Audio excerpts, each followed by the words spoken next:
sesuatu yang fungsinya, kita persamaan non-linear, kita akan bahas di mana fungsinya ada sesuatu yang tidak linear. Nah, kalau kemarin kita ngomongin linear, ada temennya yang setara, yang sama, gitu ya.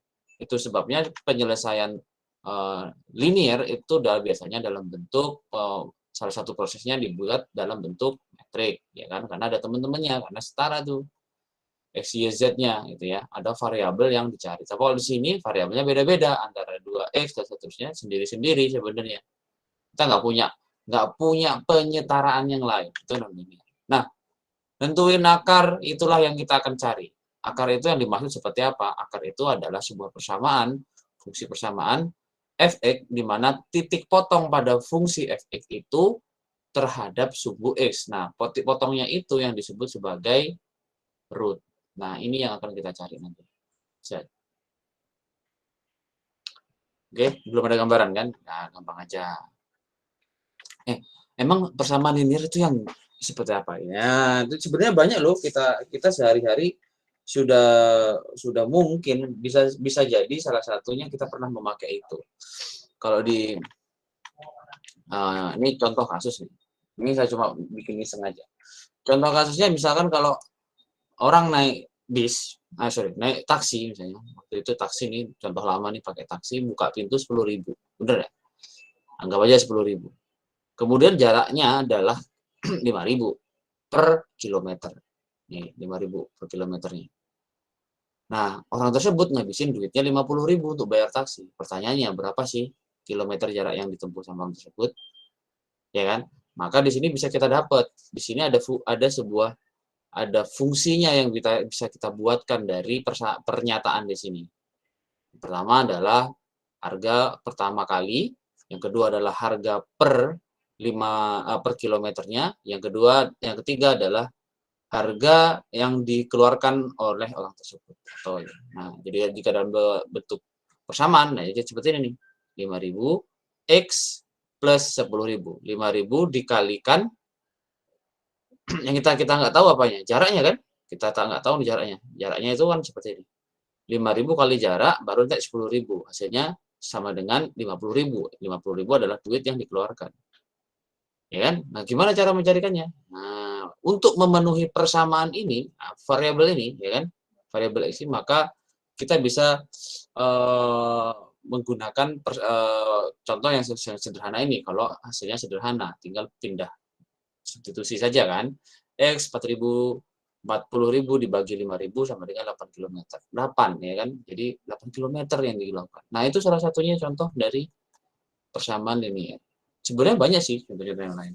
Jadi kadang kalau kita mau melakukan sesuatu misalnya, atau roket deh, saya contohin roket aja ya. Halo, masih connect? Masih, Pak. Masih. Ya. Mas, gimana? Anda bisa bayangin nggak sebuah roket itu meluncur punyanya NASA itu meluncur sesuai dengan orbitnya, benar nggak? Padahal di situ kondisinya adalah di luar ada tekanan udara, ya kan? Tekanan udara, kemudian ada gravitasi, gitu, ya kan? Kemudian ada daya dorong, ya kan? Kecepatan awal, nanti kecepatan akhir. Gerak itu kan dari kecepatan akhir ke kecepatan awal. Itu posisinya bergerak. Kan salah satunya seperti itu. Nah, formula-formula yang seperti itu kalau kita buatkan dalam bentuk rumus, misalkan contoh misalnya kecepatan roket, kecepatan itu kan v misalnya kan ya. Nah, kalau di sini contoh nih ada beberapa nih rumusnya nih. Salah satu kecepatan roket bisa dihitung dengan U kali ln m0 massa, ya, massa awal dikurangi dengan massa dikurangi QT. Wah, QT terhadap waktu nih ya, terhadap waktu dikurangi gravitasi kalikan waktu. Wah, ini banyak kan? Banyak faktor. Jadi hampir semuanya disebut sebagai non linear. Banyak faktor. Nah, ini nanti ini penyelesaiannya yang agak rumit kan? Maka bisa diselesaikan dengan ini yang disebut sebagai persamaan non linear seperti itu. Lalu bagaimana apa yang kita cari tadi? Ya sama, kita yang cari adalah nanti persamaan dari fungsi sama dengan fx sama dengan 0 atau nilai yang memenuhi ya gitu ya.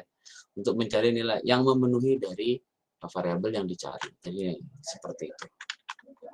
Nah, dalam gambar nanti bentuknya seperti ini ya, kelihatan. Nah, ini potongnya di sini ini yang disebut nanti sebagai root. Nah, ini ya sebagai root. Nah, secara simpel, secara analitik, beberapa persamaan ini sebenarnya menyelesaikan masalah yang seperti ini, yaitu mx plus c sama dengan 0, di mana m dan c adalah konstanta. Konstanta itu berapa tuh nilainya? Kalian tahu nggak nilai konstanta? Semester 5 ya? Halo. Ya, udah ditentuin loh, Pak. Nggak ditentuin.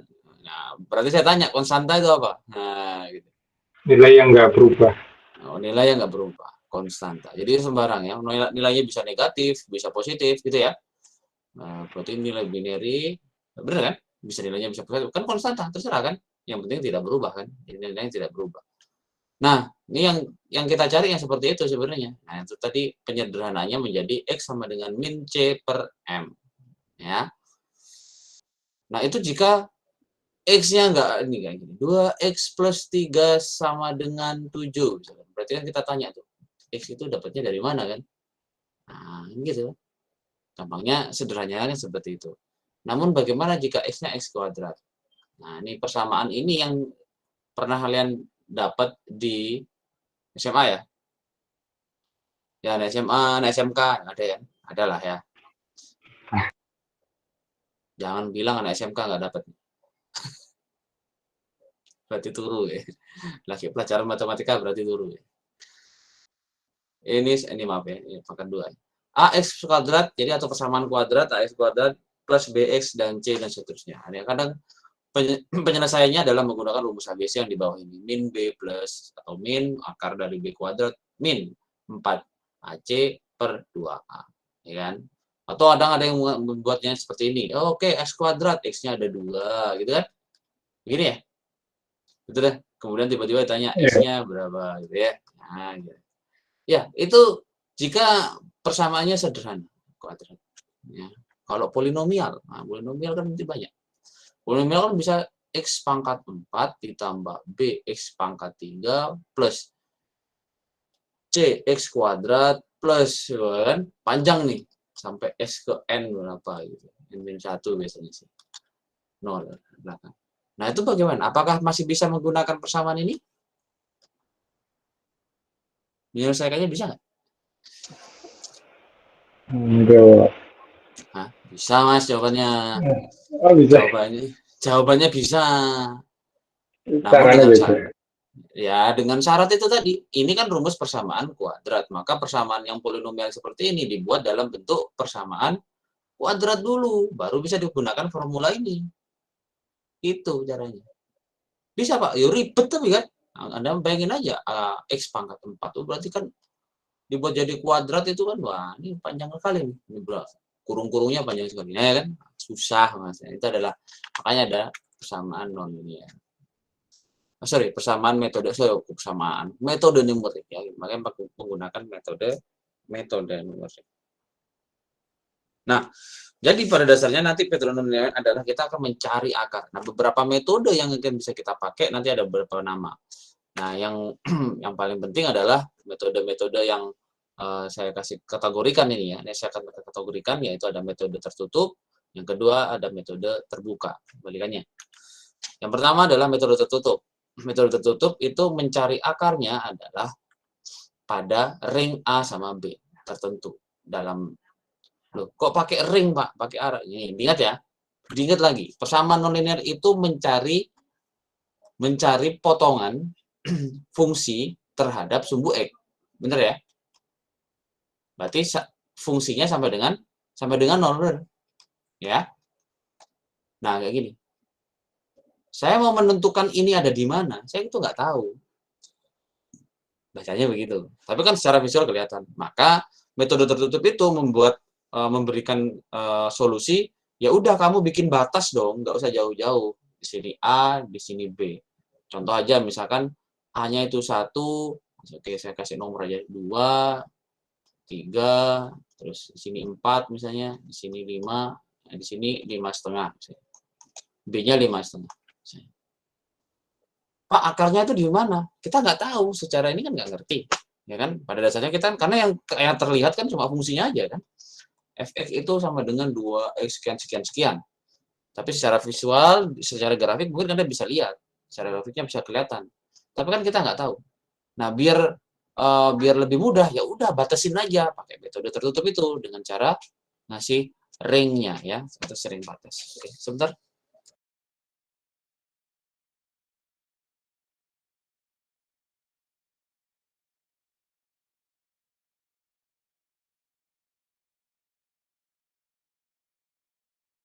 Baik, sampai mana? Batas, Pak.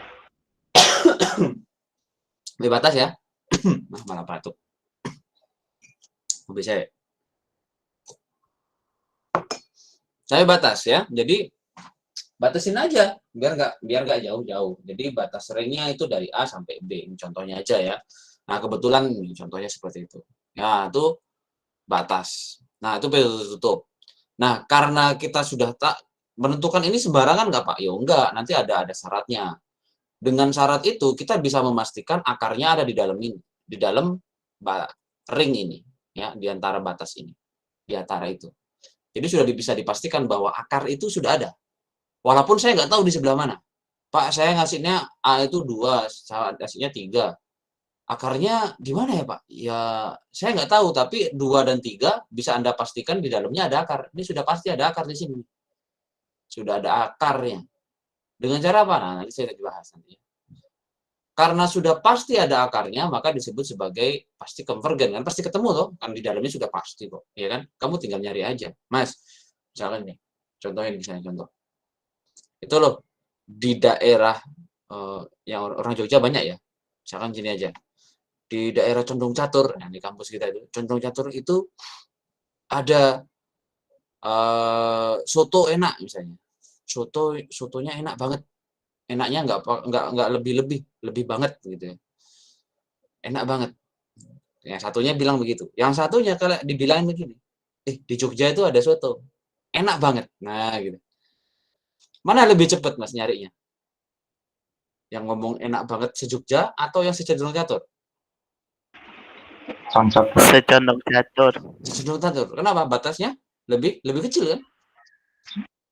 Nah, bayangin besok Anda yang baru datang ke Jogja dikasih temennya, di Jogja itu ada ini, ada ini, ada ini, ada ini. Mumet Mas kalian mau nyari se-Jogja. Tanya dong. Kalau mau makan A, kalau makan soto itu yang enak di mana? Lokasinya apa? Nah, lebih mudah kan? Nah, itu disebut sebagai betul-betul dibatasin. Loh, batasnya di mana? Condong Catur itu dari Ring Road sampai sini. Itu Condong Catur. Berarti kamu nyari sekitar situ aja, jangan kemana-mana. Ya, gitu. Cari kosnya, itu bahasanya. Nah, dari situ pastikan ketemu. Nah, kan pastikan ketemu. Nah, itu disebut sebagai konvergen. Nah, pasti ketemu tuh. Karena apa? Karena sudah pastikan di area itu sudah ada. Kamu mau cari kos di belakang Amikom. Gampang kan? Tapi kalau bilang, kamu mau cari kos, di Condong Catur. Luas Mas Condong Catur kan? Seluas itu gitu, mencari kos. Ketemu nggak? Ya ketemu, tapi lebih cepat mana? Lebih cepat yang Anda sudah tahu lokasinya yang terbatas. Di belakang Amikom, berarti kamu tinggal cari belakang Amikom. Nah, sama nih. Saya kasih batas antara A sama B. Berarti kamu cari cuma di sekitaran A sama B aja. Nah, karena sudah dipastikan ada, pasti ketemu kan? Nah, itu disebut sebagai konvergen. Nah, biasanya metode tertutup ini disebut sebagai metode konvergen juga. Ya, karena pasti ketemu akarnya. Nah, paham ya? Oke? Nah, sekarang metode kedua, yaitu metode terbuka. Metode terbuka itu nggak pakai ring lagi, tapi melakukan tebak-tebakan. Yang sama nih juga sebenarnya tebak-tebakan yang di atas. Tebak-tebakan awal, yaitu Anda cukup kasih satu nilai saja. Kalau tadi kan cuma A sama B. Nah, yang ini nilainya, ya A aja. Satu. Gitu misalnya. Ini contoh gitu aja. Nah, ini doang Pak? Iya. Mas, kalau mau dari Amikom, kalau mau ke Tugu, gitu ya, kamu dari Amikom, titiknya adalah di Amikom, kamu tinggal lurus aja ke arah selatan. Nah, ngono iku. Tapi akhirnya kan kalian tahu, oh jalan yang ke selatan kemana? Oh ternyata jalannya masih belok ke utara, kemana ke barat tuh, ke barat dulu. Katanya ke selatan, ya udah ke selatan lagi. Nanti belok lagi ke timur nih. Ternyata harus ke selatan dulu ya, ke selatan lagi. Dan akhirnya ketemu juga kan. Nah itu nanti yang disebut sebagai metode terbuka. Tapi kadang ada juga yang nyasar bisa kasih tahu, Mas ke selatan, orang ke timur terus, ke timur mungkin terlalu ke timur. Nah itu ada yang juga seperti itu kan. Nah dari situ itu yang disebut sebagai divergen. Jadi sing ora ketemu itu Mas jenenge divergen walaupun juga sesuai. Tapi kadang ada juga yang langsung ketemu. Dikasih tahu sedikit tapi sudah ketemu tuh. Pokoknya kamu dari Amikom ke selatan aja. Padahal kan kalian tahu toh, jalan raya itu kan ada yang ke selatan, ke utara, ke timur, ke barat, bener nggak? Tapi kan patokannya kalian tetap dari Amikom. Nah, dari titiknya dari Amikom. Tebakan awalnya itu dari apa? Dia mana Amikom. Nah, untuk apa? Nah, mencarinya kan dengan cara kalian dari jalan dari Amikom. Oh, ke arahnya ring road-nya itu ke barat ke timur. Nah, saya ikut ke barat dulu. Ada nggak yang ke selatan? Ada. Berarti perhitungan dari titik Amikom yang pertama, dari ring road itu pertama, dipakai lagi untuk patokan jalan yang kedua. Oh, ya, pokoknya dari ring road utara saya ke timur, ke selatan nih. Selatan, nanti ternyata pertigaan lagi. Ke timur ke barat nggak? Nah, itu semuanya yang dipakai. Nah, itu disebut sebagai metode tebak itu. Nanti patokannya dipakai dari nilai awal yang ditebakkan, kemudian hasilnya dipakai lagi untuk perhitungan selanjutnya. Sama kayak iterasi. Nah, sama juga kalian kalau cari jalan, iya kan? Dari road, Amikom, belok ke selatan, ketemu pertigaan, ke kiri apa ke kanan dulu, pokoknya nanti ke selatan lagi, ketemu lagi pertigaan, ke selatan, gitu kan. Nah, itu dipakai lagi patokannya, semua dipakai. Bingung, balik lagi kan kalian, gitu ya. Nah, bisa jadi orang itu bisa nemu langsung yang disebut sebagai konvergen, atau nanti disebut sebagai divergen, gitu ya. Sampai sini ada yang bertanya dulu?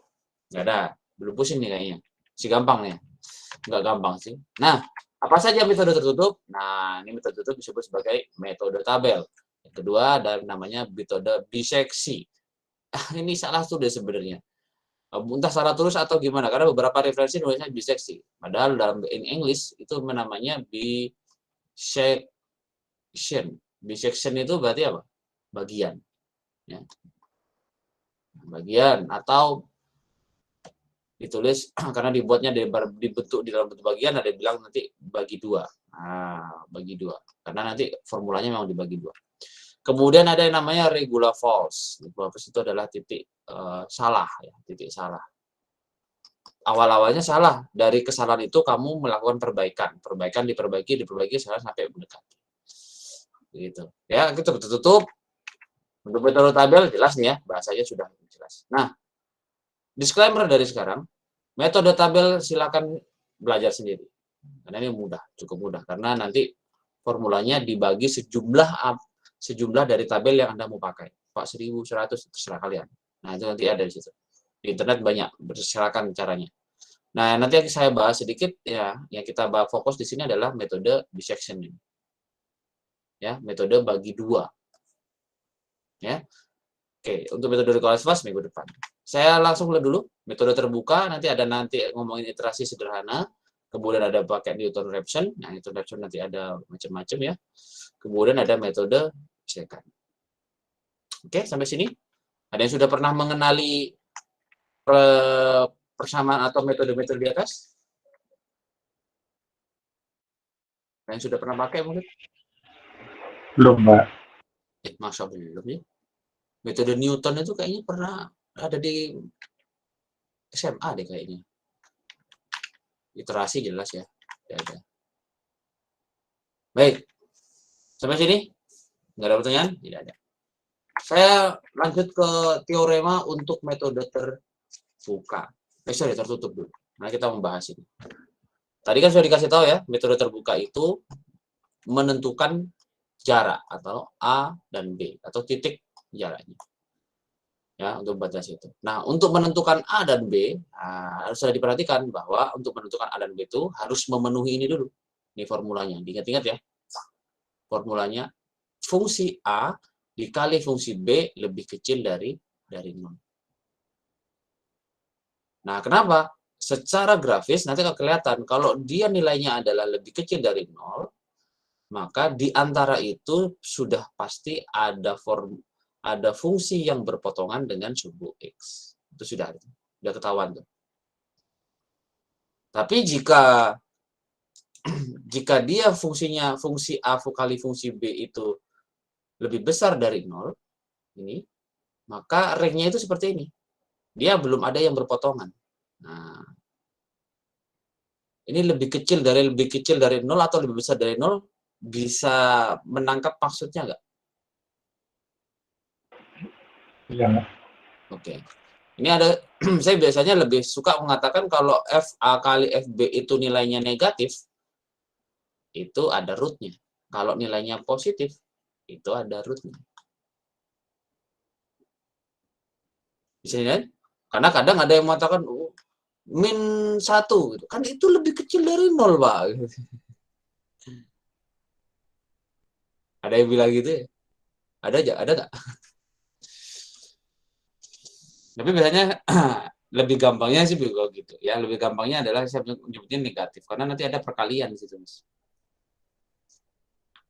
Memang iya, Mas, lebih kecil dari 0. Nggak usah bingung. Paling lebih kecil, iya memang begitu. Ya negatif. Apapun nilainya, kalau dia nilainya negatif pasti lebih kecil dari 0. Nggak usah lihat nilainya, Pak. Gampangnya begitu. Nanti saya kasih tahu triknya ya. Baik, sampai sini ada pertanyaan? Kalau lebih besar dari 0 jelas ya. 0 itu juga udah, kemudian lebih besar ya, berarti 1, 2, 3 dan nilainya positif semua pastinya. Ada pertanyaan sampai sini? Ya, Mbak. Tidak ada. Oke.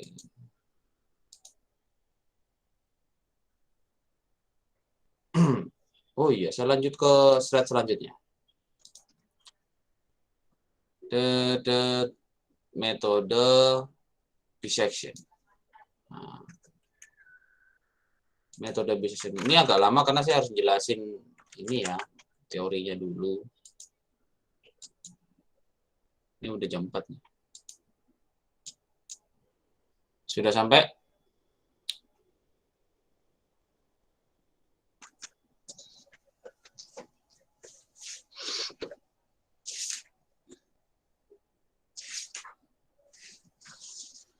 Sudah sampai belum? Oke. Sudah muncul? Sudah, Pak. Sudah, Pak. Udah, Pak. Baik, sudah muncul ya. Baik. Nah,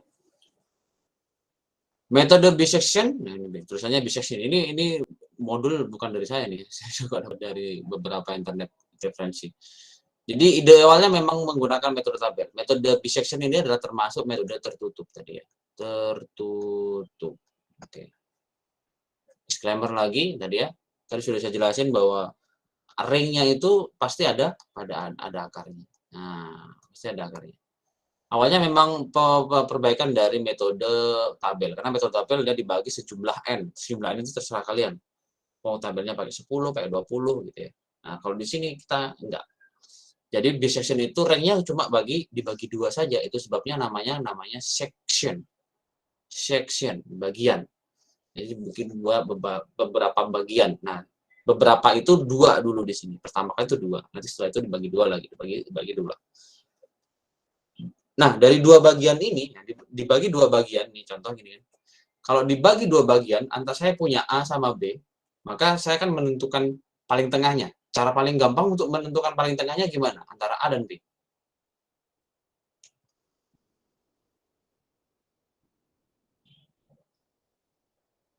Gimana saya menentukan, bagaimana caranya, lebih mudahnya, untuk menentukan mana tengah-tengah antara A sama B.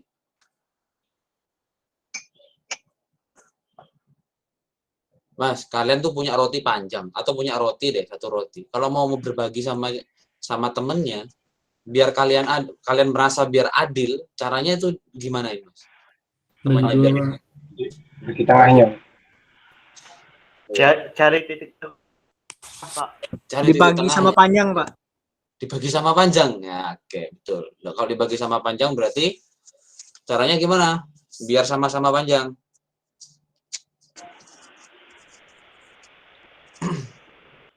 Di A ditambah B bagi 2. dibagi 2, gitu.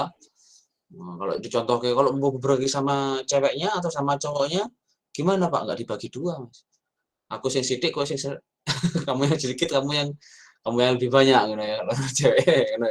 Nggak, di sini dibagi dua ya. Oke, berarti dibagi dua ya. Jadi berdua bagian. Berarti kita sudah punya bagian yang sebelah kiri, sebelah kanan. Gini ya. Nah, dari dua bagian ini, titik tengahnya saya sebut sebagai C. Gitu ya. Nah, dari dua bagian ini nanti dipilih mana yang ada mengandung bagian yang tidak mengandung akar, dibuang. Jadi yang mengandung bagian yang mengandung akar akan dipertahankan. Kalau tidak ada akarnya akan dibuang. Rasanya begitu. Jadi Anda harus mengecek lagi. A dan C apakah ada akarnya? Tanya. Nggak ada. Nah, kalau tidak ada, kosong, berarti otomatis jawabannya adalah antara C sama B. Yang ngecek cukup satu aja tuh. Apakah A dan C itu ada akarnya? Ada, Pak. Berarti C dan B di reject. Gitu. Jawabnya kan gampang kan? Hal ini dilakukan berulang-ulang hingga memperoleh akar persamaannya. Oke, ini salah satunya. Ini contohnya nih ya. Ini contohnya yang hijau ini formulanya, ini sudah ada tulisannya. A yang di sini yang dibuat adalah batas awal. C ini adalah tengah-tengahnya, tengah-tengah antara A dan B, ya. Anda perhatikan. Untuk mendapatkan secara visual Anda bisa lihat bahwa C ini sudah termasuk dekat kan dengan root aslinya. Benar nggak? Benar ya? Ya, Pak. Iya, Pak. Oke, kan kelihatannya. Maka secara formula tadi diabaikan, mana dia tanya tuh apakah A dan C ada akarnya? Tidak ada, reject. Berarti yang kita pakai adalah C sama B. Nah, di antara C sama B dipakai lagi berulang-ulang kan tadi katanya. C sama B dikasih nomor tengahnya lagi. Oh, sini, Pak. Di sini. Nah, saya anggap C, D gitu ya. Nah, D. Oke, sudah sampai sini D. Nah, dia dicek lagi apakah C sama D itu ada akarnya. Ada, Pak. Berarti yang D sama B dibuang. Ya. Maka kita hitung lagi. C tambah D dibagi 2. Nah, dibagi 2, akarnya ada di sini. Nilainya di sini. D, saya sebutnya sebagai E. Gitu. Nilainya E. Nah, lihat kan? Semakin dekat kan? Nah, dia ngecek lagi. Apakah C sama E itu ada akarnya? Tidak ada, Pak. Nggak dipakai. Nggak dihitung lagi. Yang dipakai adalah E sama D. E sama D dihitung lagi. E plus D dibagi 2. Temu sini. Nah, saya sebut sebagai F. Dia ngecek E sama F sudah ada akarnya belum? Oh, ada. Berarti F sama D di reject. Nah, lihat. Sekarang semakin dekat nggak? Sama F-nya. Iya, Pak. Jadi misal secara real nilai rootnya itu adalah misalnya 2 gitu ya. Anda milih batasnya adalah 1 dan 3, ya kan? Anggap aja Anda belum tahu rootnya ada di mana. Maka jika menggunakan metode dissection ini, Anda kan nanti 1 sama 3 tambah 1 tambah 3, 4 dibagi 2. Itu kan ketemu di sini. Ya, gampang ya ketemunya ya. Anggap aja yang belum ketemu gitu ya. Jadi bisa jadi nanti pendekatannya bisa mulai dari sebelah kiri, sebelah kanan. Maka batasnya dipersempit, yang sebelahnya juga dipersempit, ketemu. Akhirnya dapat gitu. Apakah langsung selalu dapat, Pak? Enggak, bisa jadi Anda bisa jadi dapatnya adalah 1,9. Dekat kan? Dengan 2 atau 2,1 misalkan. Dekat juga kan dengan 2? Ya kan? Itu segitu aja boleh, Pak? Boleh, karena kita sudah metode pendekatan. Ya kan? Nggak masalah, boleh-boleh aja. Gitu ya. Jadi kan nanti semakin lama, semakin berulang, maka semakin dekat. Sampai kapan, Pak? Nah, itu nanti ada yang tanya itu. Ya, ini saya sudah jelasin, metodenya sudah saya jelasin. Menggunakan metode tadi A per B, ini ya. Ingat-ingat ya, untuk dissection itu bagi 2. Nah, metode dissection itu namanya metode bagi 2. Ya, nggak usah diributin lagi. Dan ringnya ada persamaannya adalah sebagai berikut. Ya, ini tadi ya. Untuk menentukan A dan B-nya harus menggunakan ini, di mana yang ada akarnya. Intinya gitu. Algoritmanya seperti ini ya. algoritmanya, definisikan dulu fungsinya jelas, tentukan A dan B, menentukannya dengan cara tadi ini ya, ini ya. Ini hanya di algoritmanya ya, kalau lebih besar dihentikan karena tidak ada akar. Tapi kalau dia kalau tidak berarti lebih kecil berarti kan, ini kan prosesnya if ya, berarti lanjutin hitungnya. Nah, hitunglah fx-nya, kemudian bila f lebih 0 maka b sama dengan x, dan seterusnya. Baik, sampai sini ada pertanyaan dulu? Ada, kayaknya lebih suka pakai sampel ya. Mau pakai contoh? Kalau nggak mau pakai contoh live, saya sudah ada videonya, Anda tinggal nonton aja. Kalau nggak ada yang request, ya nggak apa-apa, boleh aja. Sama kayak yang di classroom nggak, Pak? Gimana? Sama kayak yang di classroom itu nggak videonya? Sama, videonya sama, mushroom. Oh, Ya, saya sudah share kan kemarin, ini kan Anda bisa nonton duluan boleh, nanti boleh tanya, boleh share gitu, sharing gitu ya. Itu boleh kok. Jadi jangan nunggu saya nge-share dulu, nggak apa-apa. Pak, ini kok saya bingung ya Pak, gimana sih? Gitu. Itu boleh aja. Oke, saya tanya lagi. Perlu live sampel? Perlu, Pak. Tapi saya butuh kerjasama. Perlu ya? Oke. Tapi saya butuh kerjasamanya ya. Boleh kok ngitungnya pakai kalkulator. Saya nggak masalah pakai kalkulator. Boleh. Jadi siapin kalkulator ya. Kita ngitung sama-sama. Ini juga saya nggak ada contoh sampel di buku ya. Kita ngitung sama-sama yang simpel-simpel aja deh. Kita coba untuk ngitung ya. Baik, saya minta tolong ya. Oke, sepakat ya? ya, Pak. Ya, karena kok ngitung sih Pak? Loh, memang sudah ada komputer kok, kenapa harus pakai ngitung? Oh, gini Mas. Kalau kalian nggak tahu basicnya, Anda mau perhitungan sesederhana apapun, kalau nggak ngerti basicnya nanti nggak ketemu hasilnya. Bener kan gitu kan? Ya.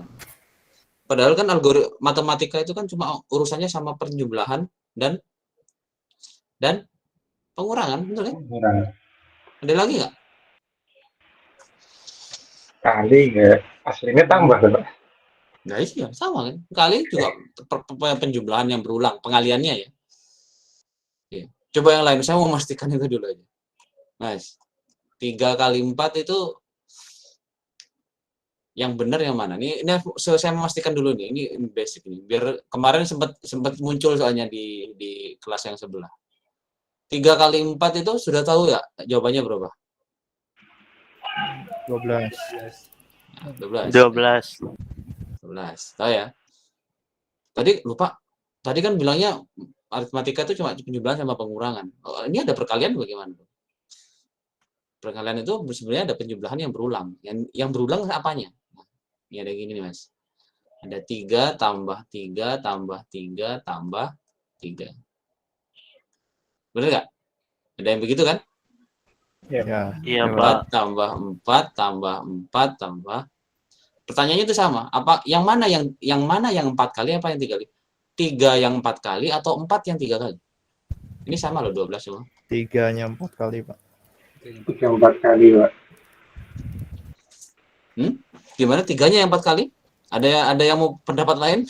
Bu, yang satunya. Sama aja sih, Pak. Oh, nggak boleh, Mas. Nggak boleh sama aja. Ini beda, Mas. Ini saya dimarahin sama orang yang matematika nih kemarin. Nggak boleh, Mas. Ini beda, Mas. Jadi pasti ada salah satunya yang 4 kali.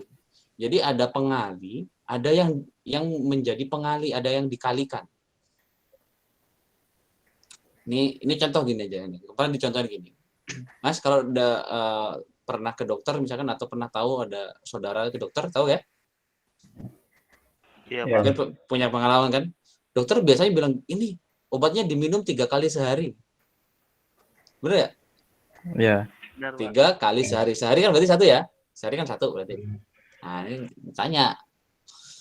Cara minumnya itu obatnya dalam waktu sekali 3 atau minumnya 1 3 kali?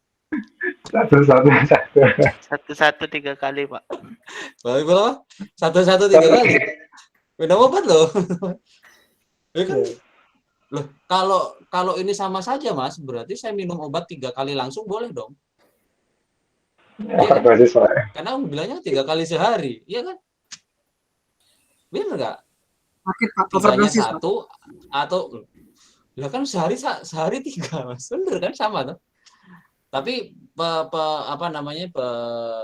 penyelesaiannya bukan seperti itu, ada prosedurnya. Jadi kalau tanya dokter contohnya 3 kali sehari ya bukan berarti kamu harus minum obatnya 3 kali, tiganya itu dalam sehari. Dalam sekali minum kan enggak kan? Tapi sekali satu, nanti satu. Berarti yang diulang itu adalah pengalinya, Mas.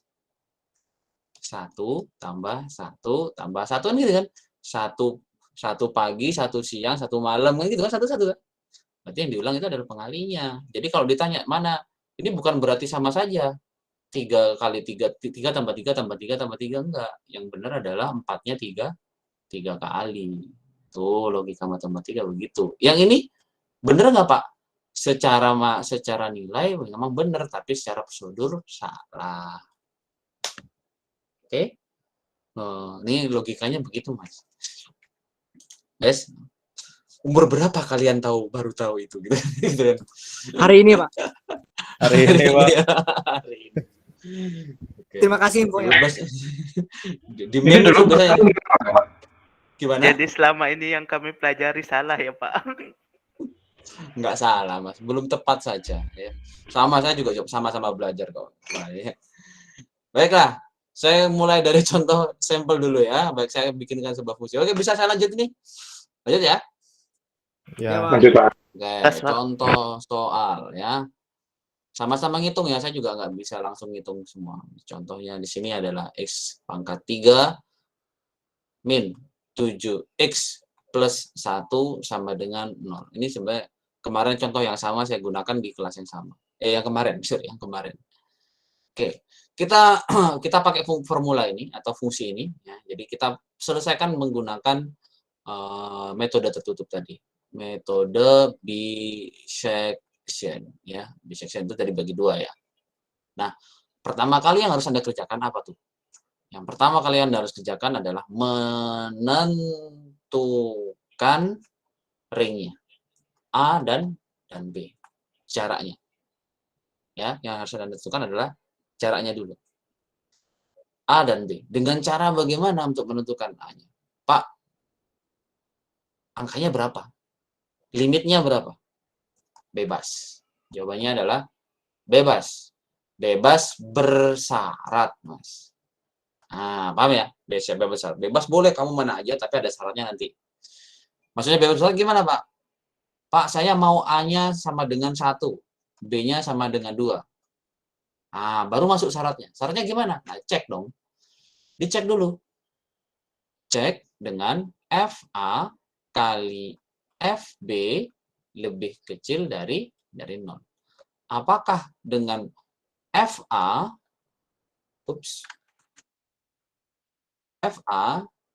sama dengan A-nya kan 1 ya, berarti F1 dikalikan kalau dikalikan, dicari nilainya dulu ya. Ya, dicari nilainya berarti 1 pangkat 3 dikurangi 7 kali 1 plus 1. Hasilnya berapa? Kita cek, tolong dicari hasilnya. Hasilnya berapa nih? Sekarang saya cekkan ke FB. FB berarti F2 sama dengan 2 pangkat 3 dikurangi 7 kali 2 plus 1. Nilainya berapa nih? Nah, ini untuk menjawab formula ini. Nah. Yuk, berapa? F1 berapa? Berapa? Min 5, Pak. Min 5. F2 berapa?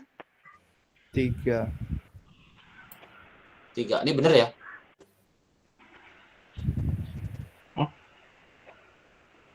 Bener ya? Ini saya memastikan dulu nih. Bener ya?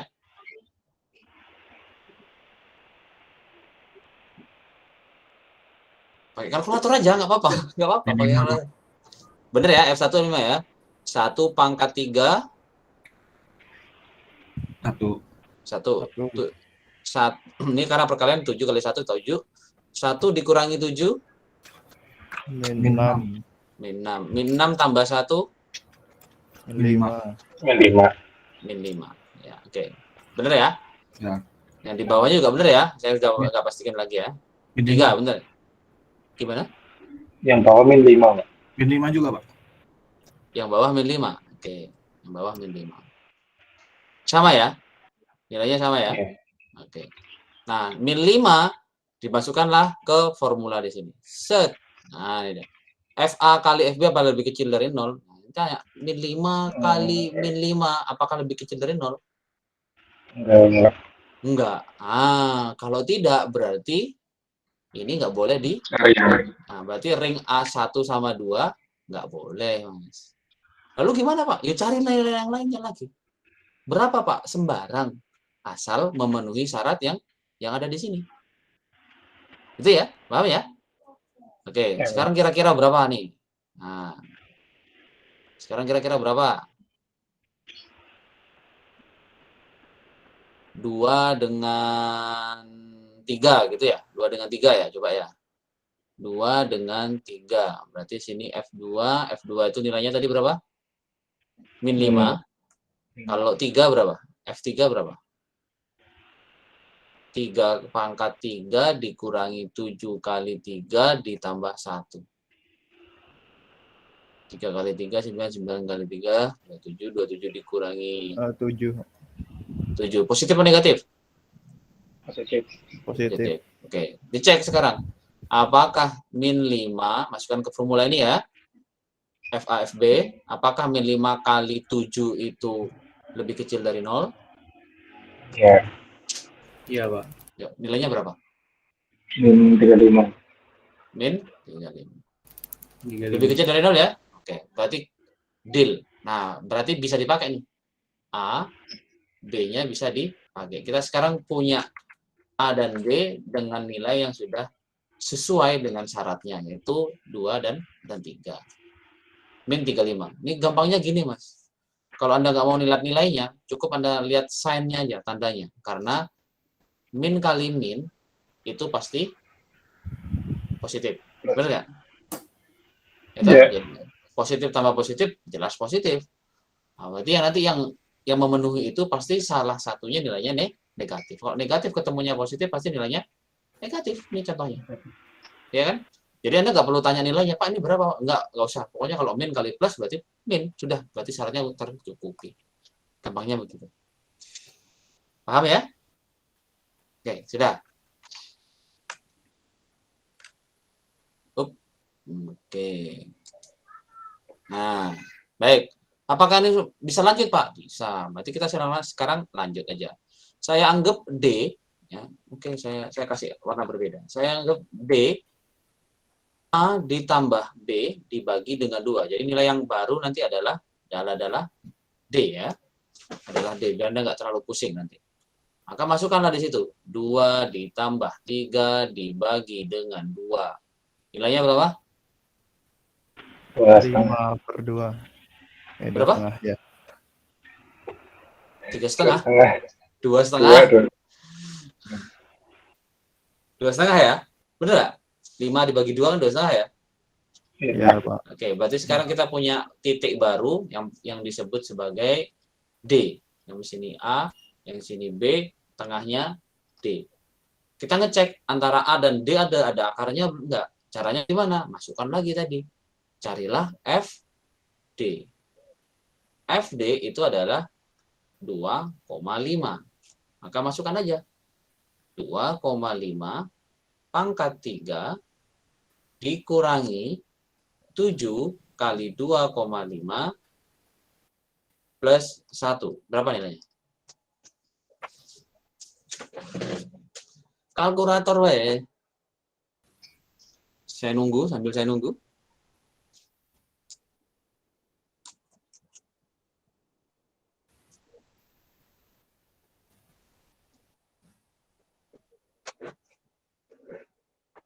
Ketemu? Berapa? 0,875. Positif? 0,8. Negatif, Pak. Negatif. Negatif ya? Negatif, Pak. Oke, negatif. 0,875 negatif ya. Sign-nya negatif ya. Benar ya? Iya, Pak. 875 benar? Iya, Pak. Ada berapa digit di belakangnya? 3 aja. Cuma ini aja, pas. Pas ya, 875. Nah, kenapa saya minta itu? Karena ketelitian itu penting di metode numerik. Pak, kalau di kalkulator masih bisa nunjukin minimal 5 gitu ya, pakai 5, Mas. Kalau dia mentok sampai ke samping, Pak, ini kan cuma ada 10 digit, Pak, kalkulator saya. Udah pakai 10 digit, Bro. Sesuai ketentuan. Sesuai ketentuannya. Itu namanya nilai signifikan namanya. Oke, baik. Sekarang kita tinggal ngecek lagi. A kita sudah punya, tinggal D kita sudah punya. Nilainya adalah tadi 2,5 ya, 2,5. Namun secara fx-nya itu nilainya adalah nilai FD itu min 875. Nah, sekarang dicek. Apakah FA kali FD itu lebih kecil dari 0? FA itu nilainya negatif. FD nilainya negatif. Lebih kecil dari 0? Tidak. Enggak. Ya, apa tidak? Kenapa? Karena positif. Nggak usah cari nilainya, dah ketemu tuh. Min kali min pasti positif. Udah nggak pasti ketemu kan? Nah, berarti Anda tinggal gampang tentukan bahwa A dan D itu tidak ada akarnya. Yang ada adalah D sama B. Maka lanjut ke iterasi kedua, saya sebut E ya. E, di mana akarnya itu ada di D plus B dibagi 2. Jadi sekarang saya membagi 2 bagian D sama B. Nah, berapa nilainya nih? D-nya adalah 2,5 ditambah B-nya berapa? 3 ya. Dibagi 2. Berapa nilainya? 1,0625. 1,0625 positif ya. Oke, berarti kita sudah punya titik yang namanya E dengan nilai ini. Ya. Nah, sekarang ngecek lagi. Ruasnya itu ada di E rootnya ada di D, E atau E sama B. Nah, caranya gimana? Sama tadi. Caranya yaitu memasukkan formula dari E-nya. FE, dihitung lagi ya. Yuk, dihitung lagi. FE nilainya adalah F 1,0625. Berarti 1,0625 pangkat 3 dikurangi 7 dikali 1,0625 ditambah 1. Berapa nilainya? Ting ting ting ting ting ting ting ting.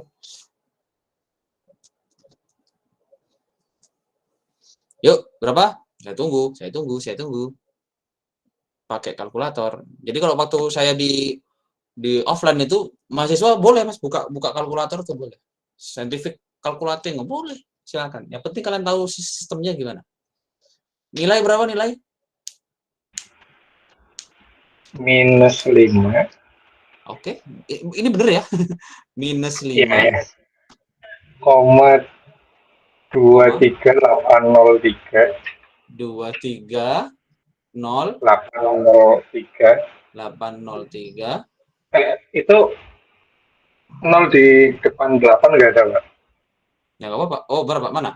Min 5, 2, 3803. 830. Mana sih? 23803. Oh, 23803. 71093. 093. Wah, lebih kecil lagi. 75. 75. Ayo, ada lagi Mas? Udah, Pak. Mentok. Udah mentok ya. Oke, udah mentok kalkulator ya. Pak harus segini, Pak. Nggak apa-apa, boleh aja ya. Selama nggak dibatasin berarti boleh. Tapi ada beberapa nanti soal yang membatasin pakai 5 angka bena. Berarti 5 angka bena 5 angka signifikan maksudnya. Maka cukup menggunakan 5 angka signifikan. 1, 2, 3, 4, 5. Ini ya. Nah, ini sampai sini misalnya. Ini juga dihitung ya, 5 angka signifikan. Tapi kalau nggak ada batas berarti semuanya masukin. Oke? Nah, sekarang lanjut lagi. Apakah ada di D, E atau E sama B? Gampang caranya. Itu tadi ya. FA kali FB tadi. Dari situ aja. FD kalikan FE. FD kalikan FE. Nah, FD dikalikan FE. FD tadi nilainya berapa? Minus Minus 0,875. minus 0 ya. Kemudian yang E adalah minus juga? 5. Berarti nggak ada, Pak. Berarti nggak ada. Berarti tidak ada di D sama E. Nggak ada. Berarti adanya ada di E sama B. Karena FB itu nilainya adalah positif. Benar ya? Ini ya, 7 tadi. Ya, berarti nilainya situ. Nah, itu nanti lanjut sampai ke F. Oke. Berarti lanjut lagi, Pak. Iya. Dan caranya nanti berarti saya punya F. Saya mencari F besar ya, sorry. E plus B dibagi dengan 2. Nah, berlanjut lagi seterusnya. E-nya tadi berapa? Kalau nilai E-nya tadi kan 1,0625. Ditambah B-nya berapa? 3. Terus dibagi 2. Nilainya berapa?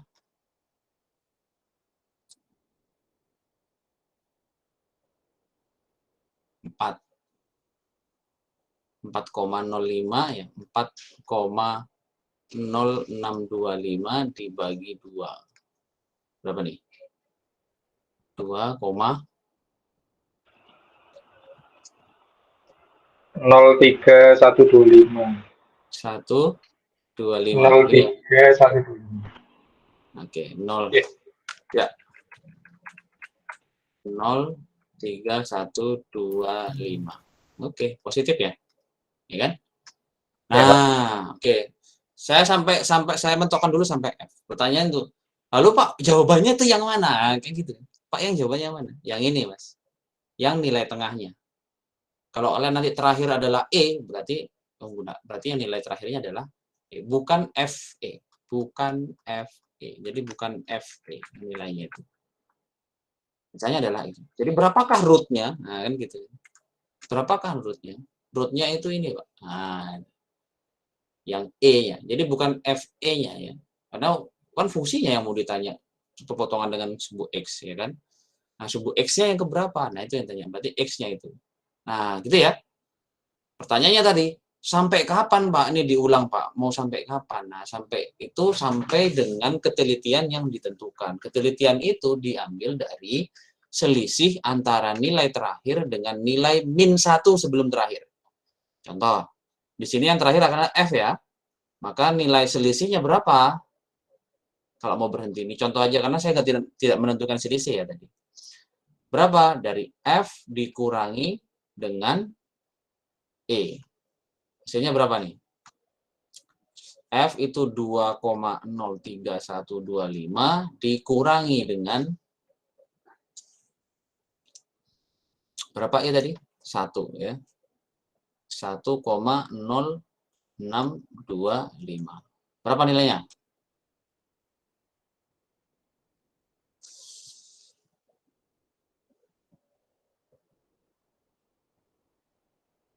Ini yang ini.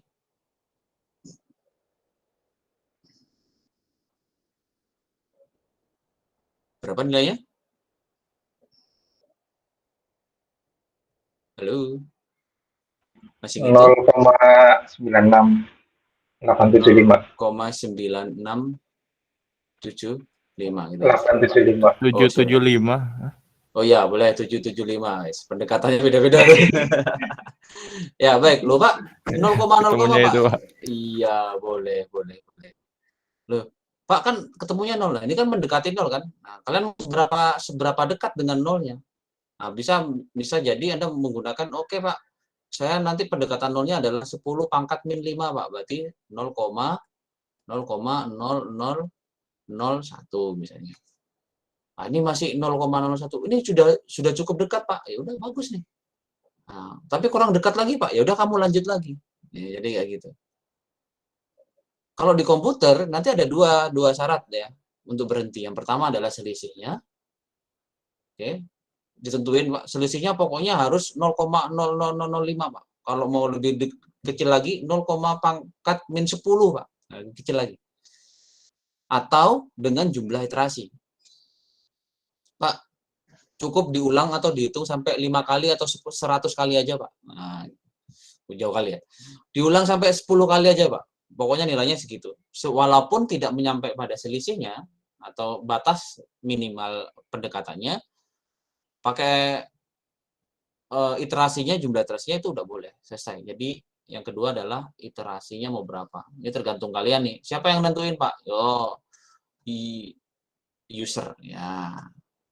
Saya mau pendekatannya menggunakan 10 pangkat min 10. Yang satunya iterasinya pakai 100 kali. Nah, ternyata salah satunya sudah memenuhi, ya sudah selesai. Jadi begitu ya. Baik, sampai sini ada pertanyaan?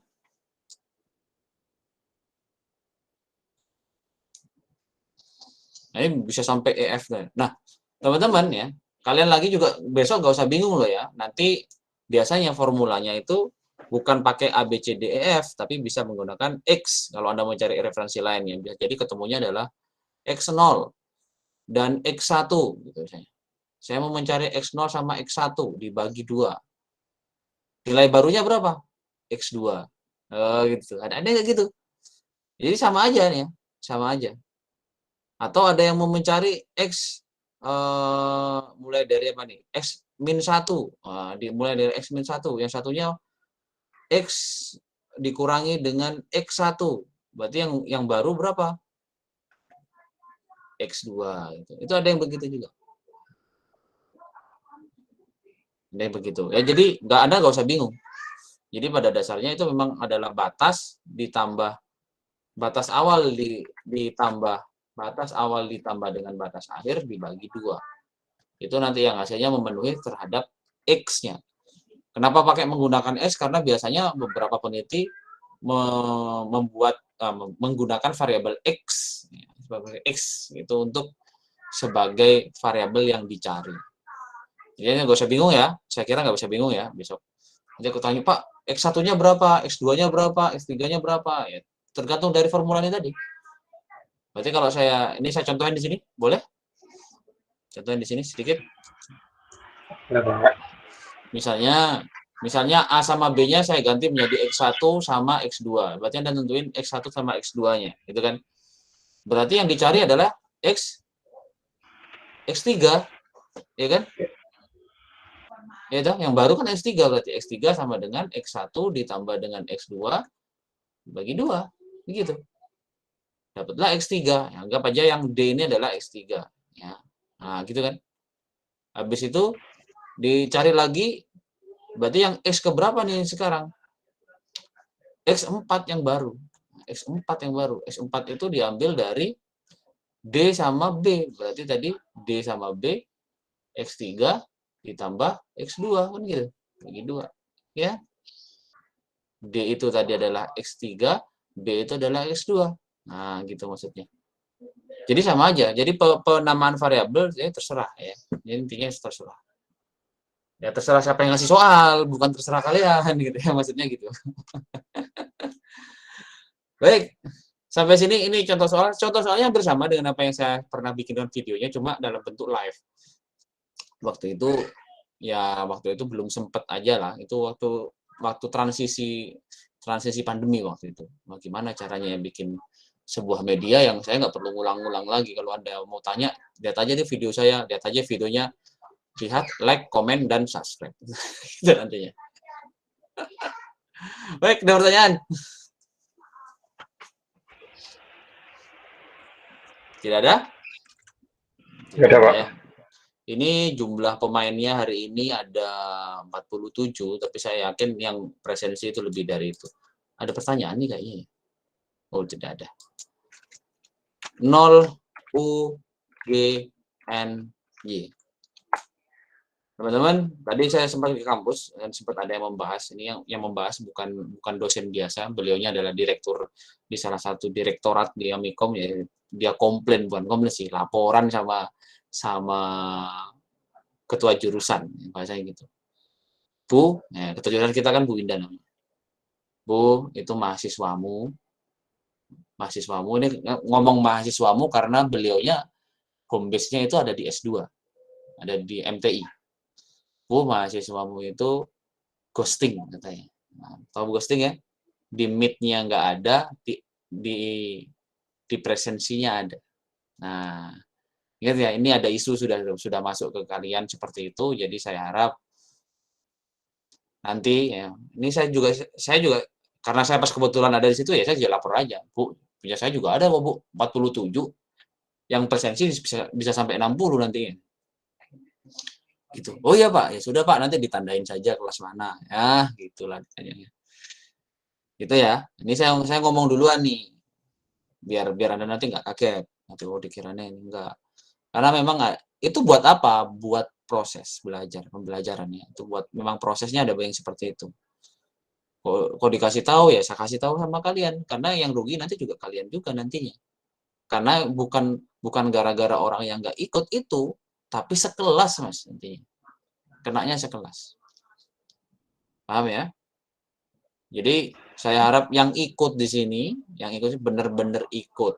Ya, saya sudah tahu lah triknya kalian bagaimana biar kelihatan ikut di situ.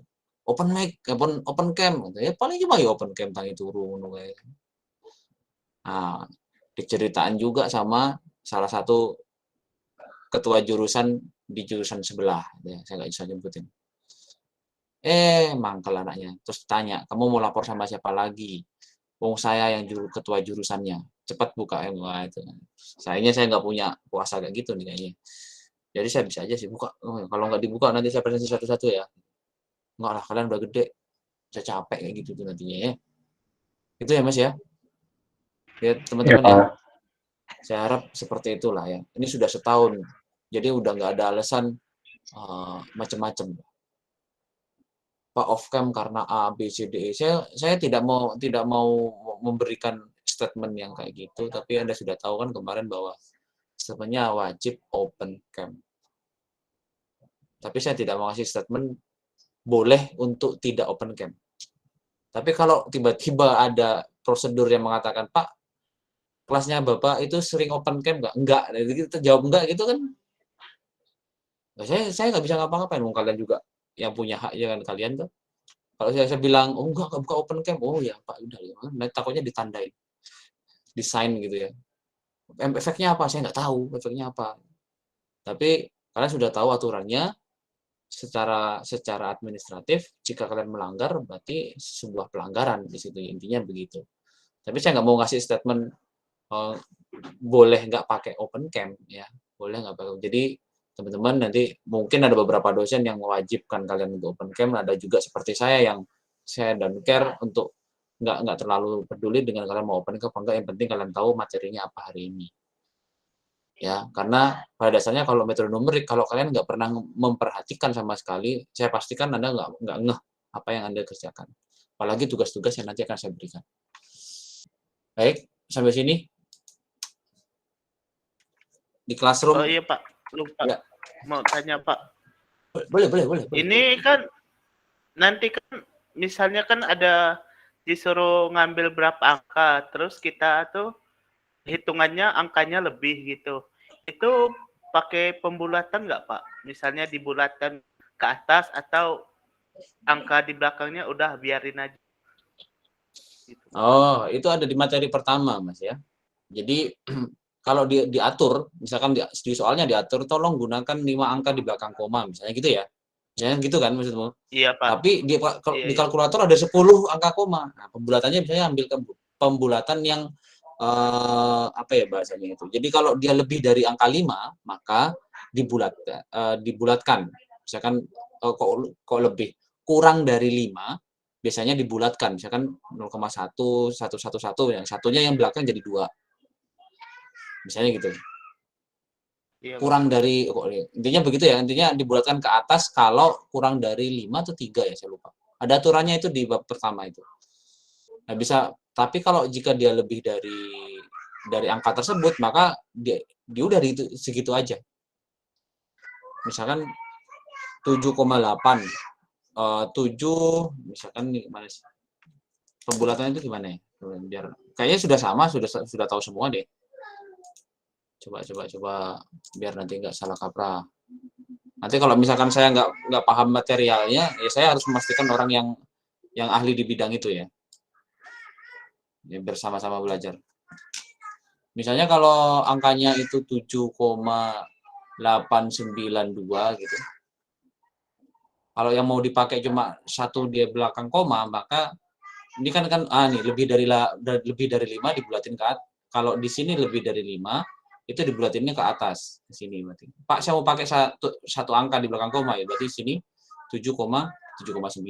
Biasanya gitu. Tapi kalau di sininya cuma 7,83, biasanya cuma dianggap sebagai 7,8 saja. Oke, gitu ya Mas ya. Saya lupa Iya, Pak. secara teori Berarti gimana gitu ya. Bahasanya loh ya, tapi penggunanya begini. ya Pak, makasih Pak. Baik. Jika tidak diatur maka gunakan semua kalau bisa. Gunakan semua selama itu normal ya. Tapi kalau komanya di atas ada 10 juta, wah ini susah Mas. Ini contoh pi. Pi itu nilainya berapa sih? 22/7. Ya, ada yang 3,14. Yang benar yang mana? 3,14 apa 22/7? 22/7, Pak. 22/7, Pak. 22/7, yes. Ya yang benar prosedurnya yang ini ya, 22/7. 3,14 ini adalah pembulatan. Nah, ada berapa banyak pembulatannya? Faktanya itu banyak ya. Silakan cari di internet. Ada yang sampai menghitung sampai 0,1 juta di belakang koma ada yang sampai 1 berapa gitu, sampai menyimpan dalam 6 hard disk kalau nggak salah katanya, 6 tera hard disk katanya. Hanya untuk mengetahui seberapa banyak jumlah angka di belakang koma untuk nilai pi atau 22/7. Maka sebenarnya nilainya adalah 22/7. Tapi jika ini dimasukkan ke sistem, error Mas. Nggak sanggup Mas. Maka dibuat pembulatan. Tapi kalau masalah ketelitian nggak bisa dipakai 3,14 karena saya sudah pernah nyoba 3,14 di coding saya yang simulasi numerik, error Mas, cuma 3,14. Bisanya berapa? Ya banyak, 3,14 sekian sampai 10 angka di belakang koma baru jalan Mas simulasinya. Wah, piye syukur. Ora mumet. Salah error mergone mung pine kurang Mas. Kurang teliti ya, bukan kurang ini ya, kurang teliti kan. 3,14 kan kurang teliti. Nah, lebih kecil. Gitu ya. Oke. Sampai jumpa hari Jumat ya. Ada pertanyaan lagi nggak? Ada pertanyaan? Betul. Mas Wisnu, tanya ya? Enggak ya? Enggak, Pak. Ini kipas anginan, Pak. Saya suka sama foto profilnya itu, avatar. Iya. Eng, Pak. Eng, ya. Avatarnya Eng ya. Iya, paling bijak. The Last Airbender. Oh, iya. Gue ngikutin juga. Bukan yang avatarnya Josh Brolin itu ya, siapa? Oh, Josh Brolin. Siapa tuh yang avatarnya yang Hollywood ya, bukan? Cora. Bukan. Apa Ya, jadi James Cameron loh. oh, Jason Cameron ya. Cameron. Nah, okay. Jangan yang itu ya. Avatar biru. Oh, saya suka beberapa yang kreatif nih ya. Apa namanya? Ano sing guguk, waduh, ono sing guguk avatarnya. Ada juga yang ini ada fotonya sendiri ya. Biasanya narsis nih orangnya. Yang cewek-cewek juga fotonya. Kalau foto formal masih bisa dimaklumin lah ya, foto formal.